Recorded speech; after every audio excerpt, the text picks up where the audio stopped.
ज्ञान the treasure में आपका स्वागत है। और हम आपको बताएंगे कि कलयुग के भगवान का निवास स्थान कहाँ पे है। क्या आपको पता है कि वो जगह है शबरीमाला श्री धर्मसष्ठ मंदिर, जिसे शबरीमाला प्रभु अयप्पा का मंदिर भी कहा जाता है। शबरीमाला मंदिर प्रभु अयप्पा मतलब धर्मसष्ठ का निवास स्थान माना जाता है। इस मंदिर में या इस विश्वविख्यात मंदिर की महिमा का जितना गुणगान किया जाए कम ही है। यह मंदिर करोड़ों श्रद्धालुओं के लिए आस्था का केंद्र है। मतलब यूं समझ लीजिए कि मक्का मदीना के बाद यह विश्व का दूसरा सबसे बड़ा तीर्थ स्थान है, जहां करोड़ों की संख्या में तीर्थयात्री दर्शन करने के लिए आते हैं। अगर आप पिछले साल के आंकड़ों पर नजर डालेंगे तो पता चलेगा आपको कि पिछले साल नवंबर से जनवरी माह के बीच 5 करोड़ तीर्थयात्रियों ने इस मंदिर में प्रभु अयप्पा के दर्शन किए। अभी प्रभु अयप्पा कौन थे?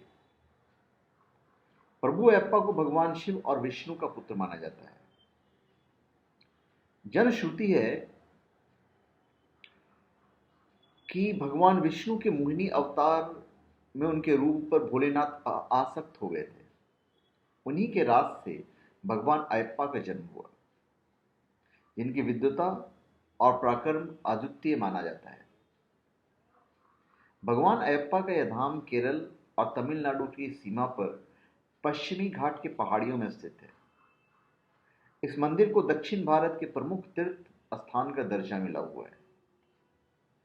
पूनकवन के नाम से प्रसिद्ध 18 पहाड़ियों के बीच यह पवित्र धाम चारों ओर से घने वन और छोटी बड़ी पहाड़ियों से घिरा हुआ है। माना जाता है कि महर्षि परशुराम ने सबरीमाला पर भगवान अयप्पा की साधना के लिए उनकी मूर्ति स्थापित की थी। 15 नवंबर और 14 जनवरी ये 2 दिन बहुत ही इंपॉर्टेंट है। 15 नवंबर को मंडल पूजा होता है और मकरा विलक्कू 14 जनवरी को होता है। ये शबरीमाला के प्रमुख उत्सव है।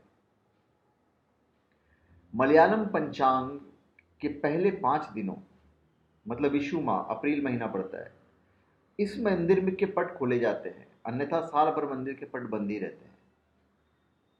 उत्सवों के दौरान भक्त घी से प्रभु अयप्पा की मूर्ति का अभिषेक करते हैं।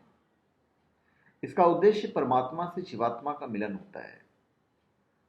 यहाँ आने वाले श्रद्धालुओं को स्वामी तत्वमस के नाम से संबोधित किया जाता है। इस संबोधन का अर्थ संस्कृत सूक्त अहम ब्रह्मास्मि से काफी मिलता है, अर्थात यहाँ आने वाले भक्त स्वयं को भगवान का अभिन्न अंग मांगते हैं।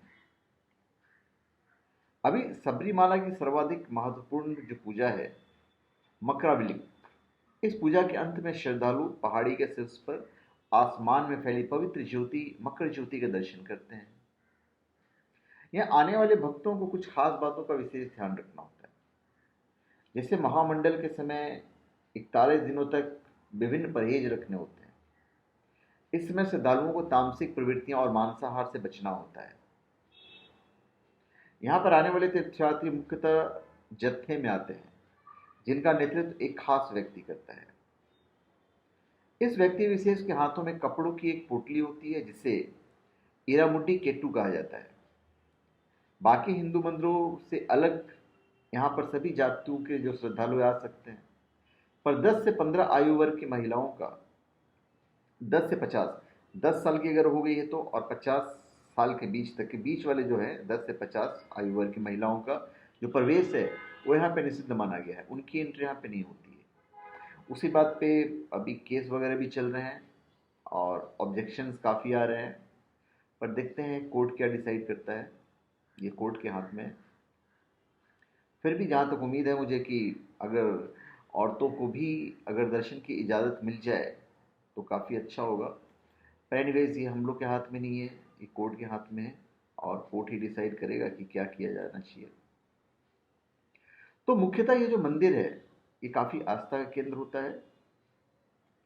तो धन्यवाद। आप हमारे चैनल पे सब्सक्राइब करें और अपने कमेंट दीजिए। धन्यवाद।